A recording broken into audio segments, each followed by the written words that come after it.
Hello. You know, one of the great parts of being a mom is you get to be the tooth fairy. Unless, of course, you forget, which I did once. Totally forgot to deliver the quarter. My son comes in the kitchen the next morning wondering why the tooth fairy didn't visit. What are you going to do about that? You can't say, oh, honey, I'm so sorry, because you have a secret identity you're supposed to protect. So I tried to be consoling. I said, listen, sweetie, this is the first of so many disappointments you're going to have in your life. But the others are going to be so much worse. So don't sweat this, really. I thought about channeling my mother from Wisconsin. You know, what would she say? Oh, sweetie, there are starving children in, I don't know, India, who would love the opportunity to miss a visit from the tooth fairy. You should be grateful. You'll feel better after you go bowling. You know, the tooth fairy is such a weird concept when you think about it. I mean, it's a woman with wings who traffics in body parts. It's like Sonny Corleone slept with Tinkerbell. I don't remember that in the movie, at least not in the Disney version. So the holidays are over. That's always a relief for me, because, you know, being Jewish around the holidays is kind of hard. Actually, being Jewish in general is kind of hard. You know, it's kind of like growing up in a family that used the metric system.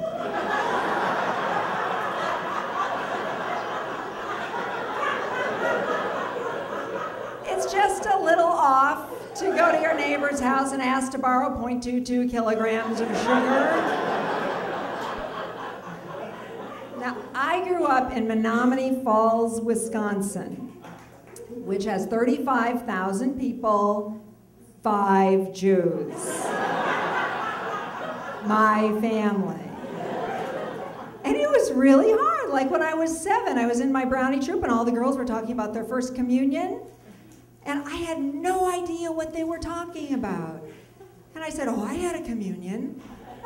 But my mom gave me antibiotics and it went away.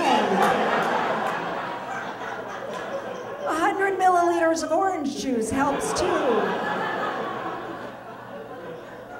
We were the only people in this town who did not have straight blonde hair and celebrate Christmas. And you know, since we were different, you know, the other kids used to tease us, and they used to focus on 2 things: that we had big noses and that we were Jews. Okay, so here's what they called us. Listen carefully now. They called us Big Nose and Jew.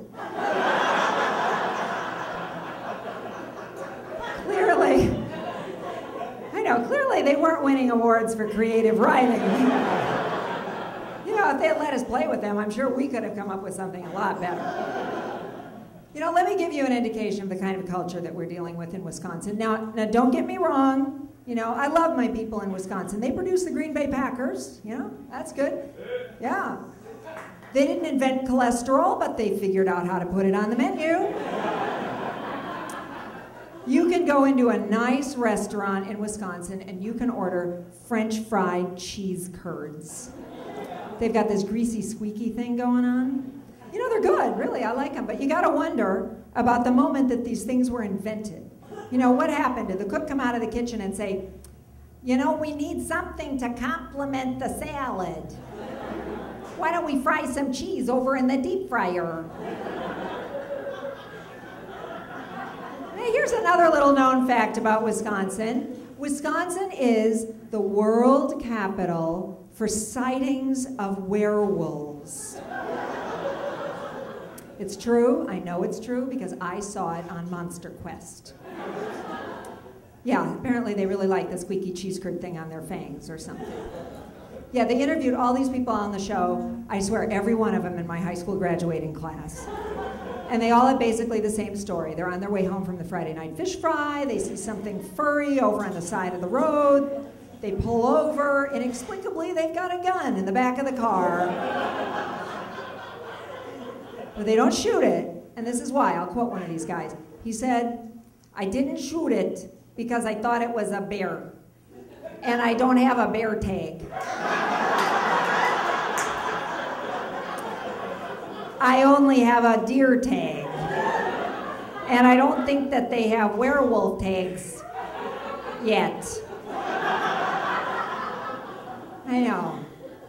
You know, the weird thing about it is I grew up in Wisconsin. I lived there for like 25 years. I never saw a werewolf. No member of my family ever saw a werewolf.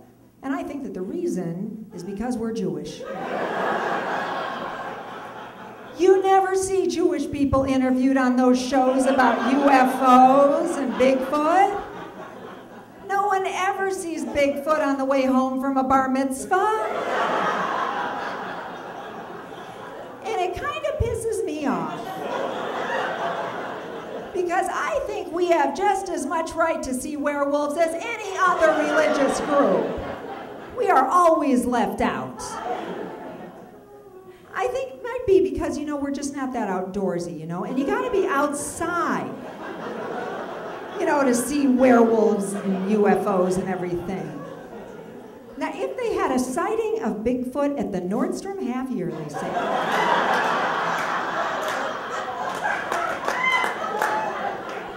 then you might see some Jewish people interviewed. Oh yeah, I saw Bigfoot. He was over in Hosiery.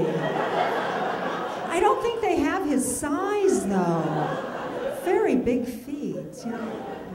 You know, if we had seen one, I know my mom would have figured out a way to blame my dad for it. Your father left the gate open. And now there's a werewolf in the backyard, for Christ's sake. Just 20 meters from the house. Someone get me an aspirin, I've got a headache. So my parents are such a trip. They got a new car a while back, and it has GPS in it. And it's amazing technology, you know. They can program that GPS unit, go anywhere in the country, and have absolutely no idea where they are. I say, Mom, how'd you get there? I don't know, she drove. You know, because for them, the GPS is not an it's a she. It's like a little person living in the dashboard. She's a member of the family now. You know, if they're late, they blame her. You know, oh, she took us on all these side streets. I don't know what she was thinking. My kids' favorite thing to do with the GPS is to go in the car and they say, let's put in the address, and then do the opposite of everything she says.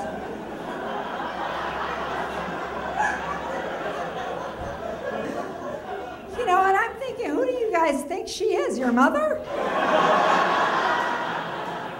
You do the opposite of what I say, not her. Like any female voice is your mom. You know, have you noticed all the GPS units have female voices? Have you noticed that? Yeah, and I don't think that that's a coincidence. I mean, can you imagine if they put a male voice into a GPS unit? You know, you plug in the address and say, yeah, I know where that is.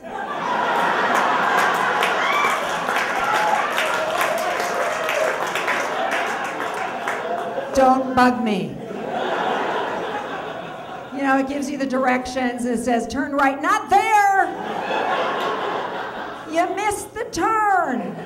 Oh, now we're going to be late. Do we have to go there? It's always so boring at their house. I'd rather stay home. You know, I think they're really missing the technology uses for GPS. I mean, you know, I think that there are other places where they should be deployed, like my cordless phone. You know, the thing is ringing, I don't know where it is. You know, wouldn't that be great if you could say, where's the phone? Go down the hall, turn right. That'd be perfect. Thank you very much.